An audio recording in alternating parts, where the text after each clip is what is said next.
Welcome to this week's final devotion. We are in Exodus 30. Some standouts from Exodus 30 is that an altar that is supposed to be raised up, but this one to be adorned with pure gold molding around it. This altar, again, is also specifically for certain sacrifices and not for others. There's a mention of a census of the Israelites in which there is a atonement payment that needs to give out to, a cost. There are several mentions in differing areas how the lives of the Israelites depend on their obedience to God. There are again mentions of bronze and of washing. But there's a lot more about spices and scent.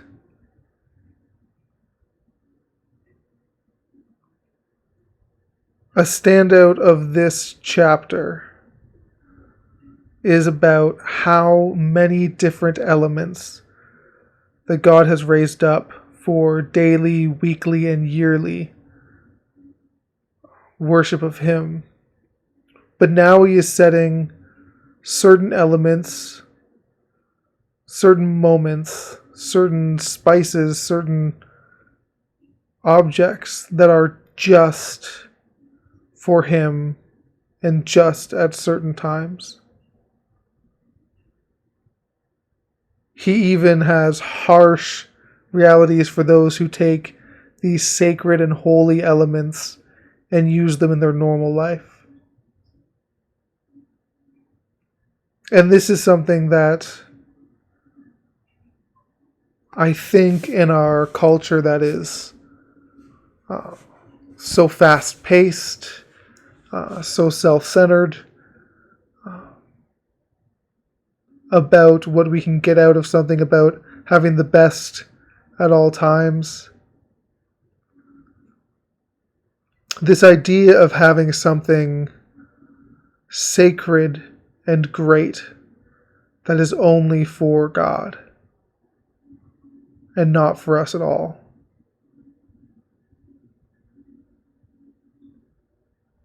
But it was so important to Israel, and it was so important to the priesthood and to this tent of meeting. And it seems important to God Himself that He would be special, that there would be elements of Israel's life that are just for Him, that are good and set apart, holy and sacred. Some of us have built holy elements into our lives from early on. Some of us had them handed down by family. Some of us have found them along the way. I would encourage those of us who have strong, set apart elements to their life to continue to share that and teach that with others. It might not be as normal as you think. And for those of us who their life is very much theirs, it's very much the same at all times, I challenge for us to find something, pray to God, to ask what He wants to be set apart, what He wants to be His alone. It might be a Sabbath, it might be a meal, a moment in your day, it might be an object, it might be a person, it might be something that you've taken, and it might be something you don't even have yet.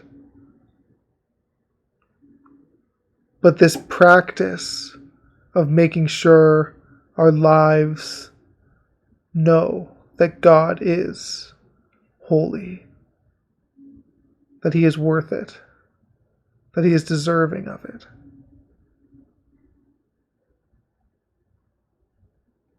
that our soul and our hearts and our actions would all worship God the same way, that He is worthy. Lord, I pray that you would continually change our hearts, Lord. I pray that we would be thankful givers. I pray that we would be sensitive to your voice. And Lord, I pray that in our lives, you would know that you are the one true, holy, worthy God.